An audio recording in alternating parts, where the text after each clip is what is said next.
Big Brother, mainstream media, government cover-ups. You want answers? Well, so does he. He's Alex Jones on the GCN Radio Network. And now, live from Austin, Texas, Alex Jones. I know, it's crazy. It's so misinformed, and yet, you know, people are looking at him like he's some kind of the answer. Well, he's not. He's just a continuation of the Bush administration also. He's another leg of it, and it's not right. I mean, I agree with you that it's going to come out, and I don't think they can stop this, Margaret. I don't think so either, and I think that the way that they're kind of trying to keep it from coming out is trying to keep somebody like McCain in office, or trying to put somebody like McCain in office, and keep people like Barack Obama or Hillary Clinton just out of it. You know, it's pretty freaky. I agree with this preacher that AIDS was engineered. I've got documents on that, and I agree that the government's it's been the cover of Esquire and Rolling Stone that they've been caught shipping drugs in. I mean, I mean, he's just saying something we all know. Exactly, but he's saying things that people are really afraid to hear, which is why there's all this press around it and why it's being spun as somehow negative, when really it's the truth, and it's something that the establishment doesn't want you to know. It's something that people in Fox News don't want you to know, or don't want you to think is true. They would rather you think that he's some kind of crackpot when he's really not. Well, Barack Obama's certainly not a crackpot. Very charismatic, very intelligent, but he's got some really scary advisors like Brzezinski. Oh, this is a big new Brzezinski. Well, I think it's hard. I think it's hard because I mean, Barack Obama is great. I'm actually a campaign surrogate for him, and I didn't know that. He is. Yeah, I just started doing that. I never have ever backed a candidate before, but I feel that he's really the only person out there that you can trust. Other than, I actually really like Dennis Kucinich, too, but he's not running. Yeah, we've had him on. So if you can't have Dennis Kucinich, Ron you can Paul. have somebody, somebody like Barack Obama. What do you think of Ron Paul? Because they tried the same demonization of him that was false. I like Ron Paul, too. I just think that I'm looking about, the way that you have to vote nowadays, I think, is really who's going to get the person you hate out. So you're not necessarily voting for who you want to vote for. You're voting for who do you think who can beat who. Well, I've always said I I'm against think Barack Obama can beat McCain. Well, I agree. Hillary might lose to him. That I've never believed in lesser of two evils, but in this case, it's not even a lesser of two evils. It's just it's incredible. I mean, Hillary and McCain, in my view, are so bad. Mm-hmm. I mean, Hillary really is a congenital liar. She was just saying that they tried to shoot her plane down in Bosnia, and it's turned out it's not. I mean, it's just, I've really had enough of the Clintons. That's all I'm saying. Right. Well, I just feel that we need to change completely. I mean, I think that there's sort of like a kind of incestuousness of on Capitol Hill. There's kind of an incestuousness in the White House. There's sort of like thing where it just keeps regenerating the same sort of thing, and we need a complete change.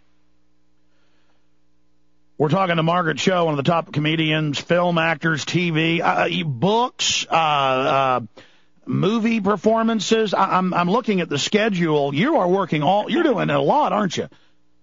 I know, it's kind of crazy. Yes, I'm on tour, and I'm also doing a reality show now for VH1. So that'll probably hit this summer. So there's a lot of things. It's great. Well, I mean, tell us for the listeners that are just interested in your career and your talented things you're doing. All very interesting. Every time I flip through TV on HBO or something, I got to stop and watch. Magnetic personality, obviously. But of all the things you're doing, what's most important right now? Well, I love doing stand-up comedy. It keeps me out there and it keeps me connected with people, and I really enjoy it, and it's a lot of fun. So that's what my main passion is. And how much longer is that tour, the tour you're on right now, going? My show is called Beautiful, and it tours all over the country, and it'll be on through 2008. So I'll be coming to a city near you at some point through this year. Other issues we haven't talked about in the 8-9 minutes we've got left, Margaret. What else is on your mind? What else is concerning you right now? Because Bush, to me, has built up this huge police state system, and then I don't see any evidence of it being dismantled, regardless of who gets into office. Does that concern you? And then what else concerns you? Well, I'm concerned also about how we're going to get out of Iraq, because I think that this war is so much based on a lie, and we've got to stop sending children over there to fight this needless war. I mean, we've already destroyed our reputation around the world because of this war, and it's really terrible. And, you know, I'm out on the road all the time, and I see these kids coming back from Iraq or going to Iraq, and they are too young. They are so young. I mean, I think if people really understood how young these soldiers are, if they really looked at their faces and they could see that these kids they're just children. They're babies. They're babies, and it, you know, makes me cry, because it's like they're fighting a war that they shouldn't be fighting. It's a misuse of their lives. They're such young kids. I mean, I don't believe in a war anyway, but certainly not one that's based on a lie, and certainly not one for this administration. And it's a shameful thing. For 4,000 children to have died because of this, it's a shameful, shameful thing. And I don't know how this country can make it up to them. Well, I know this. It is true that Barack Obama is the only one that voted against the war, and he has. Yeah. I mean, no one else can say that. Right, and that's really important. That's a really important thing to remember, is that he was against it from the start. I think, you know, it's also because the people who are going over there are people of color. They are people without money. They're lower classes. They're people who are looking to the armed forces to help them fund their educations. And it's really a shame. It's really how this country really savages the poor, and it really prostitutes the poor, and it's terrible. And so that's something that I need to see end. I mean, that to me is a very emotional cause. Margaret Cho, one of the top comedians in the world, is our guest. Quick break. We'll come back with about 4 minutes on the other side with our guest. Just amazing having her on, and you can check her out in your area soon. We'll be right back.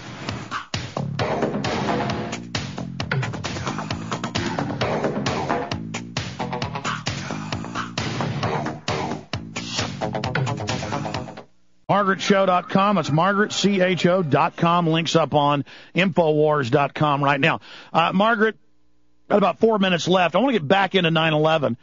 I mean, how obvious is it, not just the evidence of it being an inside job, but then how they used it and how they took our freedoms and how they said you can't question us, and if we're toxic waste dumping, you can't report on it now because that'll help Al-Qaeda. Last week when they found drugs in all the major water supplies, our local paper in Austin said, oh, we're being told not to report on what was in our water because it might help Al-Qaeda. I mean, it's just a catch-all for corruption. Any comments on that?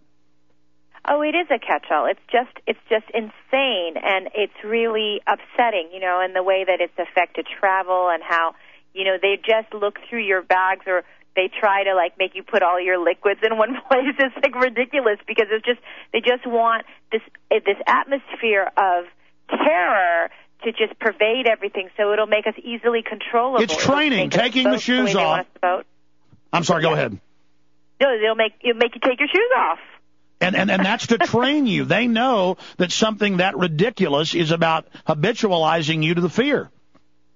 Just habitualizing you to the fear. That's exactly what it is. And trying to make sure that you'll do what they say under this guise of terrorism, where it's really, I mean, you know, and it's funny because I'm friends with a lot of Arab Americans, I'm in the belly dance community, and so the majority of the people that I know are Arab Americans, and they said after 9/11 they could not believe that Al-Qaeda pulled it off, because Al-Qaeda, the whole idea of Arabs being organized is totally ludicrous.